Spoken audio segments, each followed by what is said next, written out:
ये बात है 1922 की, जब कार मैकेनिक की दुकान पर एक 15 साल का छोटा सा जापानीज बच्चा जॉब के लिए जाता है। तो शॉप का ऑनर उसको सफाई और अपने बच्चे की रिस्पॉन्सिबिलिटी पर लगा देता है। लेकिन ऐसा कौन इमेजिन कर सकता था कि ये छोटा सा लड़का बड़ा होकर एक दिन सोचिरो होंडा बनेगा और इतनी बड़ी कार और बाइक इंडस्ट्री को डेवलप करेगा। इस कहानी की शुरुआत होती है जापान के छोटे से गाँव शिजुको से, जब 1906 में एक लोहार के घर सोचिरो होंडा पैदा होते हैं, जिसके वालिद पार्ट टाइम में साइकिल रिपेयरिंग का काम करते थे। इनके पेरेंट्स को इनसे काफी उम्मीदें वाबस्ता थी, क्योंकि इनसे पहले वो अपने 5 बच्चों को खो चुके थे। लेकिन सोचिरो का दिल स्टडीज में बिल्कुल ही नहीं लगता था, बट वो अपने फादर के साथ साइकिल रिपेयरिंग के काम को बहुत इंजॉय करते थे। फिर 1914 में जब वो फुटबॉल खेल रहे थे एक दिन, तो उनकी नजर लकीली 40 मॉडल टी की गाड़ी पर पड़ती है, जो कि 4 व्हील वाली गाड़ी होती है। उसको देखकर ये काफी हैरान होते हैं और उसका डिजाइन और उसकी पेट्रोल की स्मेल जैसे इनके अंदर नक्श हो गई हो। दरअसल उस टाइम में जापान में साइकिल का ट्रेंड काफी स्पीड से पॉपुलर हो रहा था और फिर उनकी दुकान पर तकरीबन हर वक्त साइकिल रिपेयरिंग का रश लगा ही रहता था। होंडा इस चीज को काफी इंजॉय करता था और घंटों अपने फादर के साथ शॉप पर स्पेंड कर दिया करता था। एक्चुअली उनको मशीन रिपेयर करने में मजा आता था, कभी कभी तो खुद भी रिपेयर करने की कोशिश करते थे। फिर 1917 में जब होंडा 11 साल के थे, तो उन्हें पता चला कि एक साइंटिस्ट अपने प्लेन को पब्लिकली उड़ाने वाले हैं। तो ये दुकान से कुछ पैसे लेकर साइकिल पर 20 किलोमीटर ट्रेवल करते हैं और जब मिलिट्री की उस लोकेशन पर पहुंचते हैं, अंदर जाने के लिए टिकट के लिए इनके पास पैसे कम पड़ जाते हैं, जिस पर नजदीक एक दरख्त पर चढ़कर उस उड़ने वाले जहाज को देखकर कुछ नई इन्वेंशन के लिए इंस्पायर होते हैं। फिर 15 साल की उम्र में उनको न्यूज़पेपर में एक जॉब एड नजर आती है, जिस कंपनी का नाम आर्ट शोकाई था,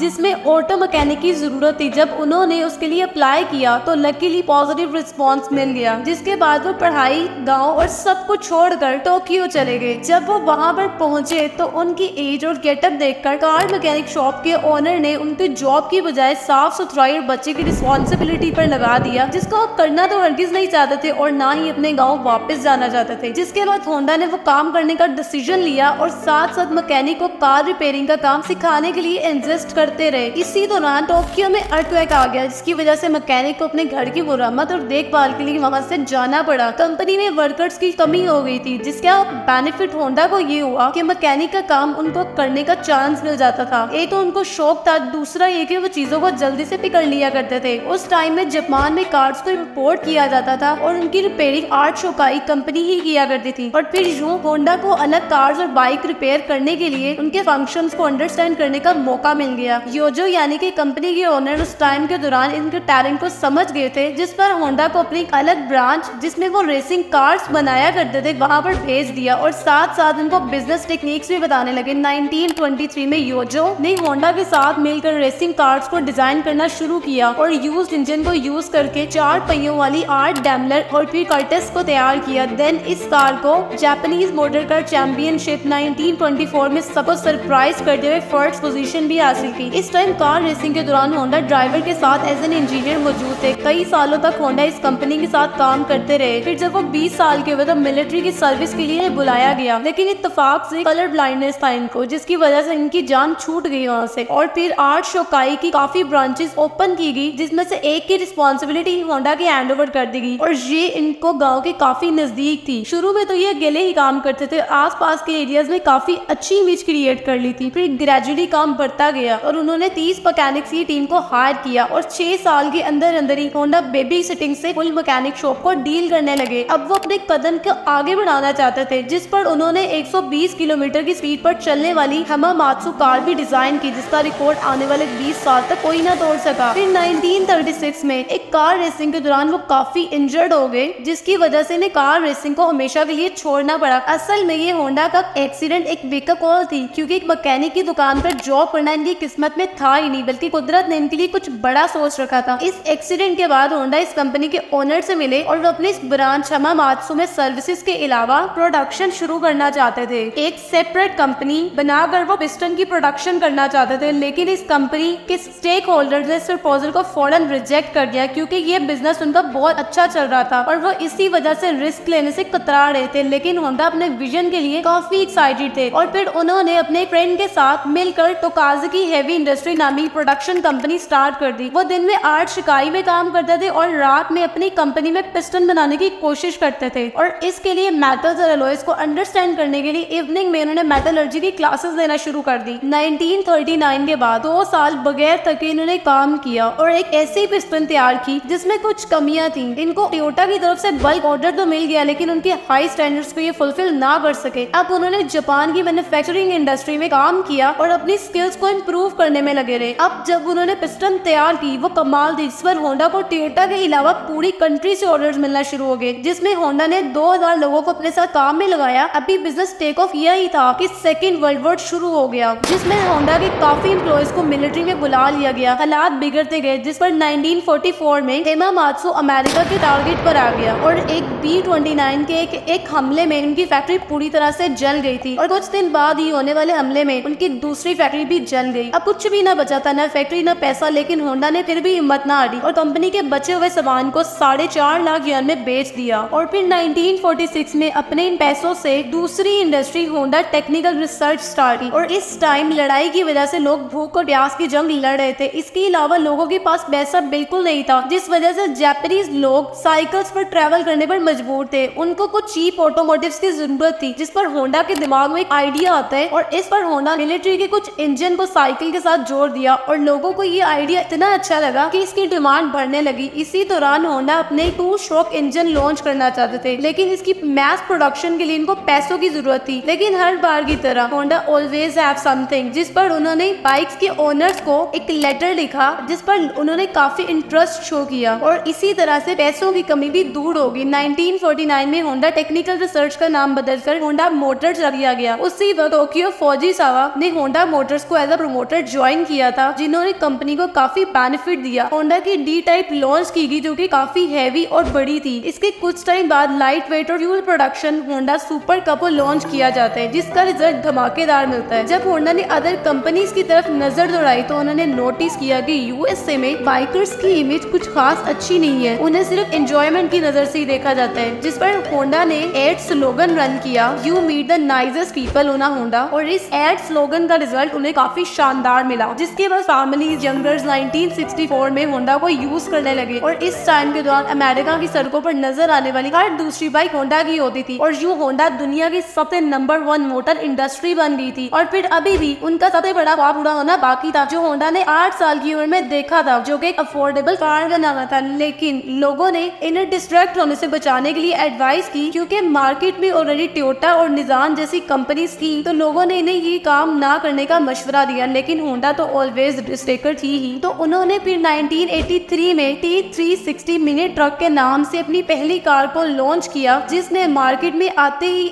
अच्छा रिस्पॉन्स नहीं दिया। फिर S500 कार को लॉन्च किया गया, जिसकी प्रोडक्शन 1300 कार के बाद ही रोक दी गई। फिर R27-272 जैसी रेसिंग कार्स को लॉन्च किया गया, फिर भी कोई खास रिजल्ट ना मिल सका। होंडा ने को यूज किया और CVC इंजन के साथ होंडा सिविक को लॉन्च किया, जो कि लाइट वेट और एक फैमिली कार थी, जिसको अमेरिका के अलावा भी काफी जगहों पर पसंद किया गया। देन होंडा ने लोगों की जरूरतों के हिसाब से अफोर्डेबल से लेकर लग्जरी कार्स को डिजाइन करना शुरू कर दिया। दोस्तों, साल 1980 के आते आते होंडा मोटर्स दुनिया की तीसरी बड़ी कार इंडस्ट्री बन गई थी। 1992 के बाद सोचिरो होंडा की डेथ के बाद होंडा की नेटवर्थ $92 मिलियन थी। होंडा ने अपनी कंपनी की कमांड अपने 3 अनस्किल्ड बच्चों को देने की बजाय हाई स्किल्ड प्रोफेशनल्स के हाथों में दे दी। आज भी होंडा सबसे बड़ी ऑटोमोटिव एजेंसी है, जो कि जेट से लेकर रोबोट्स तक बनाती है। बेशक सोचिरो होंडा आज इस दुनिया में नहीं है, लेकिन उनकी जिंदगी में बेशुमार लेसन्स मौजूद है कि फेलियर से परेशान नहीं होना चाहिए, क्योंकि कामयाबी उसके बाद ही मिलेगी। उम्मीद है ये वीडियो आपको पसंद आई होगी। ऐसी वीडियोस के लिए मेरे चैनल को सब्सक्राइब करें। अगर आप किसी टॉपिक पर डिटेल्ड वीडियो चाहते हैं तो मुझे कमेंट सेक्शन में बता सकते हैं। नेक्स्ट वीडियो के लिए अल्लाह हाफिज़ एंड स्टे ट्यून्ड।